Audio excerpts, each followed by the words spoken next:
15 years ago, we would have never said we would have been operating anything like we are now. You know, it was very much a necessity-driven or reactionary kind of tale of how we got here. Small business ownership is just a series of challenges. In one sense, it's a series of fires to put out. When the outdoors was taken off people, you saw borderline panic across people. Adventure fun outdoors is not just a nice to have, it's a need to have. I think COVID really probably cemented what we were doing. We're an important gateway to get people outdoors, and the adventure fun aspect is what maybe attracts them, but it's the outdoors and the good feeling and the health benefits after that will make them stay.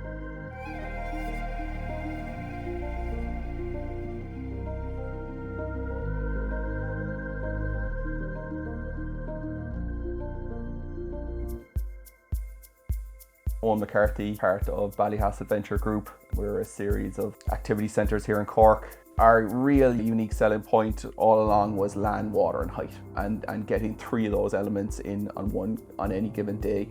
Not everyone's a fan of the water, not everyone's a fan of the heights, so there's something for everyone. So it means that the experience across the board, if you're given land, water, height, works really well. So like land-wise, we have archery, low ropes, axe throwing. Height-wise, we have zip lines going across the lake here. We have high ropes. We have rock climbing and abseiling here. We have a high nets course, so a big steel pole course with giant nets in the air down in our Coachford site. On the water then we have the traditional kind of kayaking, supping. We have a wake park here, so one of the only wake parks now in the Republic, so a cable wakeboarding park, like a floating skate park.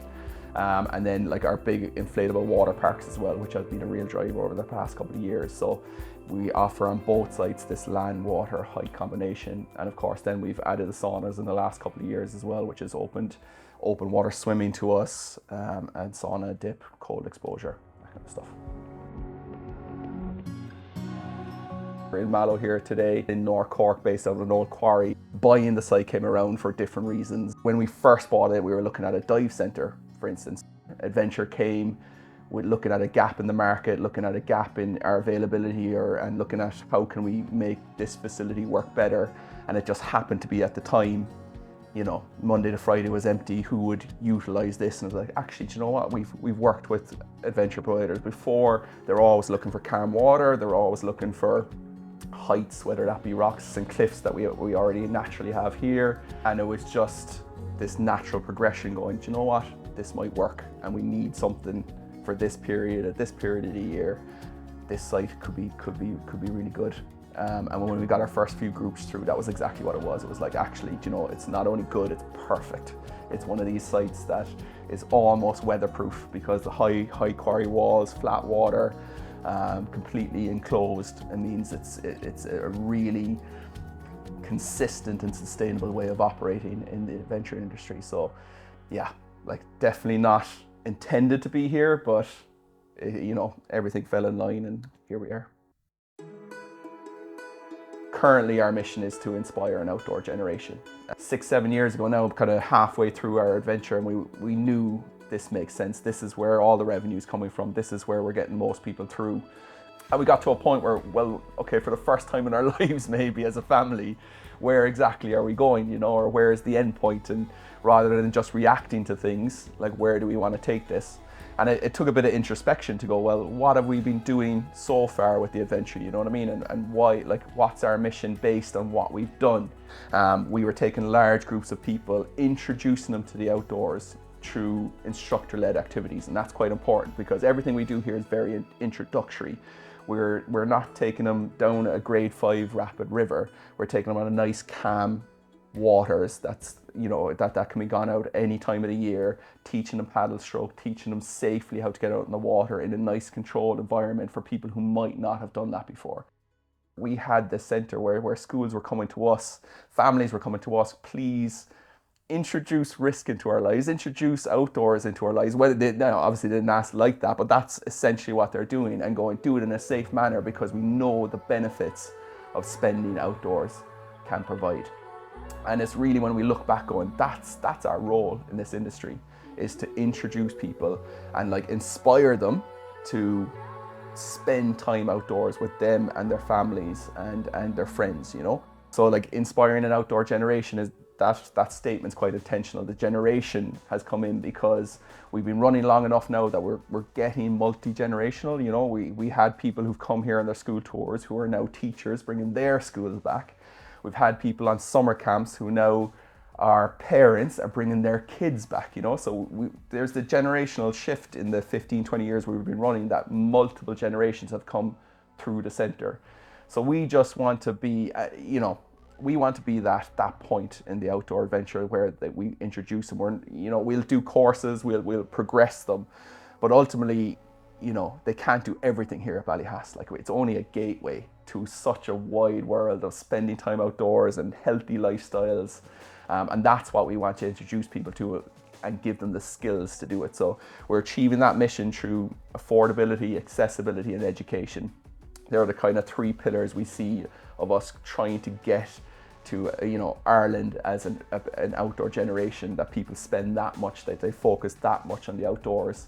And accessibility comes across multiple sites. Affordability is very important. Our whole business model since kind of day one has been bums on seats. It's still Ireland, there's still a short window. The Irish people still have a perspective of going, oh, summer only starts in June, where, you know, you can be outdoors all year round, you know what I mean? So it's important that we educate people of how to do that, how to get outdoors, and where to progress after us. And we always say that in any meetings, is going, if we're getting people outdoors, even if it's not here, even if it's our marketing goes out and goes, look, have you seen this new event? Have you seen this new thing? Go, we're still achieving our mission, even if they're not coming through our doors.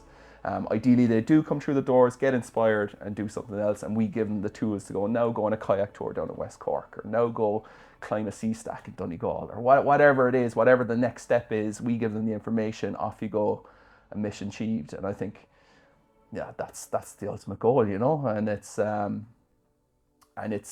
something that a big team, we have 120 instructors, young instructors just getting into the working world, but they can definitely relate to that, and they can see it. You can see it at every session. The smiles are bigger, there's less screen time, you know, people are more engaged because of the instructor-led nature of what we do. It's just rewarding, you know, and it's clear just watching and walking around that you're making a difference. We were always doing open water swimming, and we have an amazing kind of facility, a kind of a 500-meter loop out around here, just around the back of me here. To be honest, it was one of those sports during COVID that were a real lifeline for us, you know what I mean? That it was an individual sport. We could take kind of limitless numbers because we had the space to a degree. Saunas were popping up all on the coast, the mobile saunas. We were never big sauna people, and this is maybe, you know, this is Ballyhass in a nutshell, going, oh, that's cool, we have the space, why not try it? And so we saw it as a good add-on for the swimmers. So we put 2 saunas in here initially, and the swimmers did use them, but it opened up this whole new, probably health and well-being audience that we hadn't really tapped into, nor did we know we could tap into. And people were coming down. We put them in the summer, and they tipped away a little bit, and then it was actually coming into the winter that it was starting to get busier, and that's counterintuitive to us. Coming into the winter is when we start getting quieter off everything else. So for a product to be getting busier was just a funny situation for us to be in. And as the water started getting colder, and there is a big swing from, like, you know, right now it's 21 degrees, at December it's 3 degrees, so it's quarry water, fresh water. As the water started getting colder, the experience started getting better, and like more and more people were coming, and not only were they coming once, but they were coming 3-4 times a week, which is actually, it ticks a lot of boxes for us that we didn't quite, you know, on paper you knew it was going to do it, but like, and you don't know these things till it actually happens. So it was this whole new clientele coming through, and it was going into the winter, so then it was like, okay, we're getting busier. Now we actually, rather than quieting down our maintenance and stuff, we need to up it. So we improved the facilities, changed the facility. We added floodlights and festoon lighting down there, so we could do it at night as well. And again, the site allowed us to do it. Super calm, super sheltered, so we were able to do this at night, and we had the facilities, the showers, the changing rooms, everything needed, the cafes, the hot drinks. So we were in a very lucky position, as opposed to a lot of sauna providers who are mobile, rocking up at a certain place that can't make any changes to facilities. We could quickly improve our facilities around it. And it was really the nighttime dip, which is phenomenal. The site quietens down, the summer camps have gone home, the activities, the screams, the shouts are gone, and all of a sudden you're left in this quarry in North Cork with just floodlets and the silence and the nighttime sounds, and you're sitting in the water and you hear the roaring of the wood behind you, and it's just this most amazing outdoor nature feeling, which is just ticks all our boxes, you know. And we didn't know it was going to be as good as it was. You know, we always tried as a team, but all of a sudden after every meeting we were down in the saunas having the post meeting and the chats and the crack. So it's added quite a lot, and you know, engaging communities is a core value of ours, and it's probably single-handedly been the biggest community that has been self-sustaining, that hasn't needed a whole pile of curating from our staff. It just happens naturally, and it's been a phenomenal addition to us. And so you'll never hear us go, you know, preaching about the benefits of saunas, because we're not sauna people. But we have an amazing sauna setup, and I believe our sauna experience, because it's so natural, it's into natural water, into spring-fed water, and it's always there. It's 2 meters from the sauna door. You get a dip both here and in Coachford. I think that sets us apart, plus the nighttime, and it's made us a bit of a destination for saunas, you know. So our goes back to, we want to get people outdoors. Saunas achieve that to us. And of course, then there's the well-documented health benefits that come along with it. You know, you feel literally $1 million leaving the saunas. You've got a bit of a natural high. You're coming out of it. You sleep like a log after it. It's kind of even an hour of sauna time a week has real legitimate health benefits across the board. So I'm more impressed probably with the social side of things. You know, I'm more impressed with the potential benefit to mental health of gathering a group of people outdoors, and it's the most amazing spot in a sauna. You know, it's a very unique place. People are nervous going in at the tarp. They're a bit intimidated for no reason, because you sit in this hot barrel and it's uncomfortable, you know. At times, you know, it can be too hot for people, it can be too cold for other people, it can be, you know, there's various different states people are in, but what it does, just puts everyone on this even keel. There's no in-depth conversations about local politics or local ups and downs. It's just this lovely little small talk where everyone's involved. You're in with strangers, so you have this chats and you have this banter, and there's always these giggles and laughs coming out of it, and I think people just feel better from interacting with other people, you know. That's where I think, and I see the benefits of them, that it's really cool, you know. It's seeing new friendships kind of born out of it, and people laughing and chatting, and that's got to be healthy for you. If you're remote working at home now and you're sitting in front of a computer all day, and you might be on Zoom meetings, but having genuine human connections that has no ability to go into anyone's, you know, or out of anyone's comfort zones, I think it's really powerful.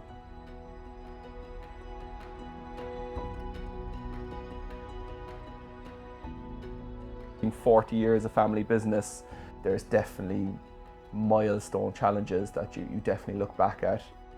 We opened this in 1999, this centre, just as the fishing centre. Within 2 months we had to close down because of foot and mouth. So like, we'd spent a year developing it, opened the gates, open for 2 or 3 weeks, closed down with foot and mouth. As it progressed, we built 11 holiday homes on site to attract overseas foreign anglers in there. The fishing was doing really well at the time.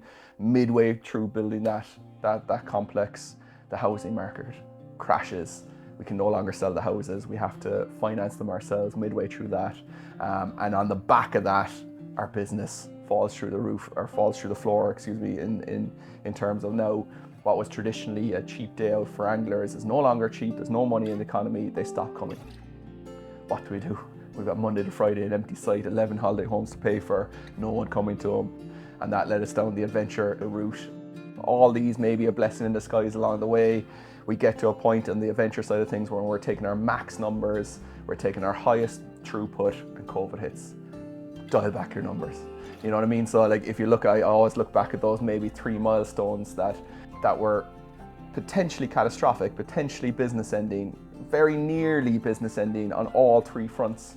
Yet put you on a slightly different path, diverted you, you know, slightly. In COVID, we had to transition away from large groups because no large groups were coming into individuals. We had to redevelop our booking system, how we operate without being able to do physical training with our staff. But I don't think the saunas would have been there without that COVID push to more individual bookings, for instance, you know. So many a challenge, but always, you know, without challenge, you're not pushed, you're not directed, and it's, I suppose, you know, you have to be resilient in front of those challenges. You have to keep pushing. Ultimately, it's the Irish resilience and the Irish ability to keep going and the Irish support that comes with it. Like, for all of those challenges, it was the community rallied behind us and supported us and came back, and you need to repay that.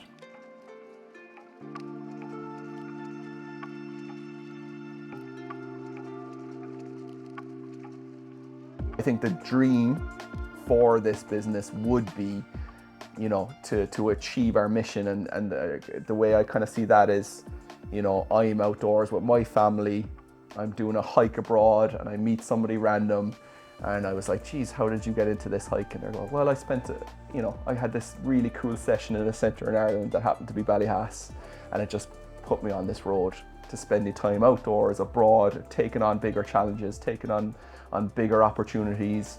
And I think that would be kind of my dream for this place. If we could achieve that, or that ever occurred in my lifetime, I'd be like, okay, we've achieved something as a family, we've made a difference, you know.